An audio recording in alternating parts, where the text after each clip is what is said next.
Right now we are under battery saving mode, and the performance is reduced significantly. We are only getting around 10 frames per second in VR chat, and the temperature never goes beyond 60 degrees Celsius. The fan noise is minimal, which is very good.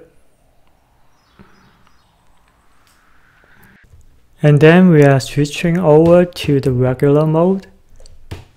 So under regular mode, the performance is increased by maybe 80%. We are getting 18 frames per second compared to 10 frames per second before. But the noise level is really loud. The temperature is also high. It's at 73 degrees Celsius right now, which is unbearable, both for the noise level and the temperature.